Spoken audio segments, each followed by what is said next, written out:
up, everyone? It's Ben Foggins Media Corner back again with a brand new AK After I Saw review episode for today.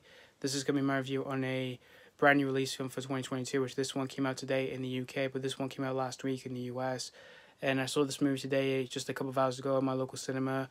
I'm here to give you guys my personal thoughts on this new release, which this is going to be my review on the 2022 coming-of-age murder mystery drama film that's based on the 2018 controversial novel of the same name, and that movie is Where the Crawdads Sing.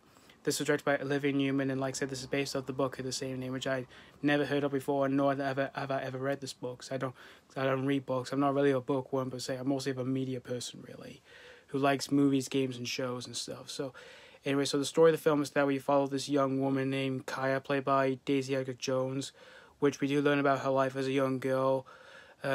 Which for herself and her family, they've been living in the woods in this small town known as Barkley Cove, which is the small town in North Carolina, and we do learn about her home life, because for her home life's absolutely horrible because she has an abusive father, and one by one, like each of her family members, like her mother and her siblings, they've left the family because of him, until when he passed.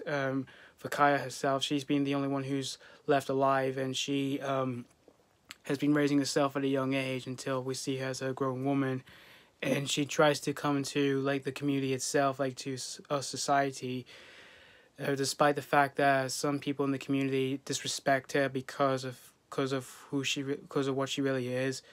They nickname her the Marsh Girl, since she lives in the woods and she's not like us and all that, and think she's kind of like cursed and stuff. Like she's like kind of a curse to the town and all that.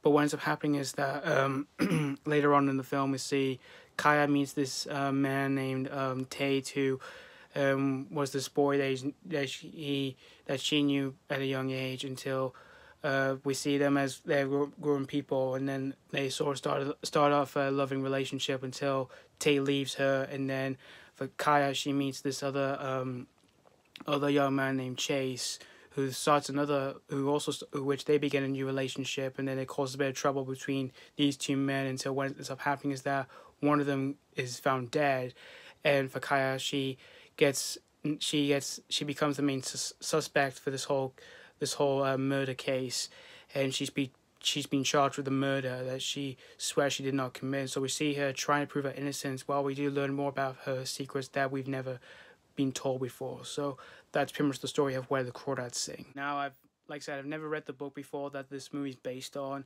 since I'm not really a bookworm per se. I'm just mostly a media person who just loves watching movies, playing games, as well as watch shows.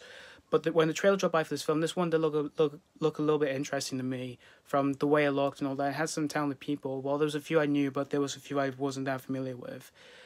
But I just didn't even know how this one was going to play out well for me. I didn't even know if this was going to be a good watch or a decent watch. Because for some movies that's based on like global phenomenon like books or something like that, some of them I've seen lately have either been hit or miss for me.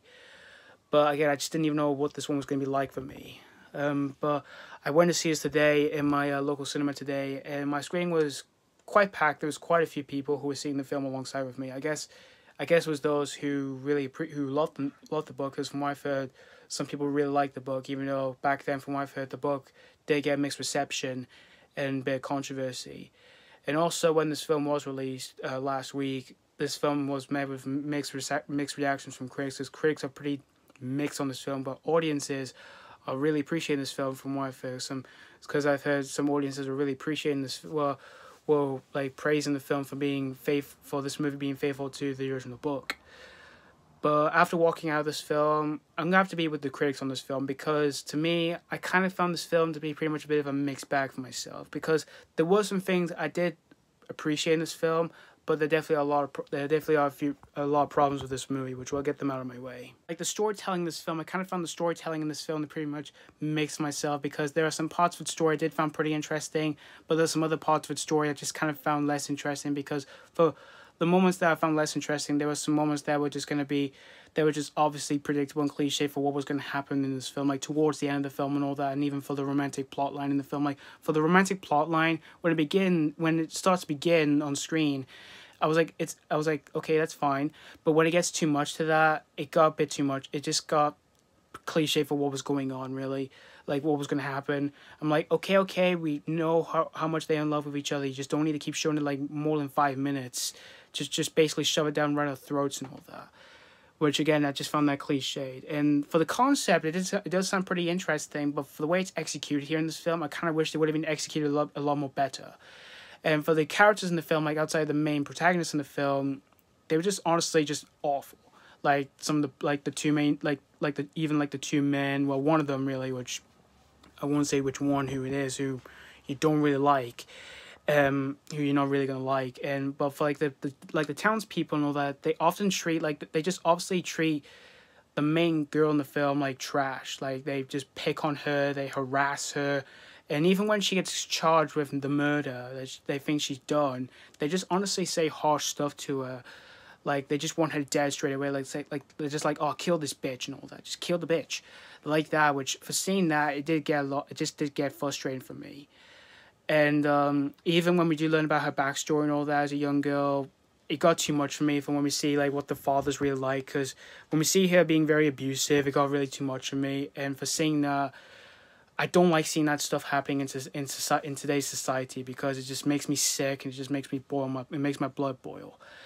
And the ending in this film, the last 10 minutes of this film, I kind of found the last 10 minutes in this film confusing, really, because I didn't even know if it was supposed to be a happy ending or a sad ending. I just didn't even know where to pick. I just didn't even know what to think about the ending in this film. Well, the things I did like in this film, like Daisy Edgar-Jones, her performance in the film is pretty good in this movie, and there were some other performances in the film that I thought were pretty solid enough, like okay. But again, for some of the other characters, really outside the protagonist, who I really care for the most, they weren't even that interesting, really. And it's a well shot film. It's beautifully well directed by Olivia Newman. Like it's a good looking film for like the whole location shooting in the film and for what the style of it, because it kind of cuts to the 50s and the 60s in the film, which I kind of liked. But in the end, guys, where the Crawdads sing, I can just describe this film for myself being pretty much a mixed bag, because there were some things I liked in the film. Some parts of the story I found pretty interesting, some good performances, and it's a good looking film. But again, for some other parts of its storytelling, I just found predictable and cliched. And for some of the characters, I just didn't really find interesting, and the ending was confusing, really. But if you're a fan of the book, and if you're dying to see this film, you may have a good time with this one, like the audiences who are praising the film for being faithful to the book. But if you're not a fan of the book, I don't know where you'll be for yourself for this one, because again, I'm just kind of divisive. I'm just kind of mixed with this film. I didn't hate this film, because there was a few things I did like in this film. So that's pretty much all I have to say about Where the Crawdads Sing. I'm going to give Where the Crawdads Sing 2.5 out of 5. Like I said, this was just totally a mixed bag for myself. And again, I didn't hate this film, like with some critics who are not really appreciating this film. I'm just with the ones who are kind of mixed on this film. Because there was a few things I liked in this one, but there's definitely a few issues with this one. And I'm not with the audience is on this film who are like praising the film, thinking that this film was being faithful to the book, even though I've never read the book before. But anyway, thank you guys so much for watching from my AK After I Saw review on Where the Crawdads Sing. And let me know what you think of this new release, if you've just recently seen this film, if you've already seen this film.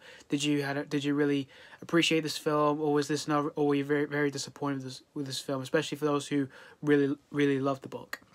So again, thank you so much for watching. Stay tuned for more reviews. And as always, this has been Falcon's Media Corner signing off.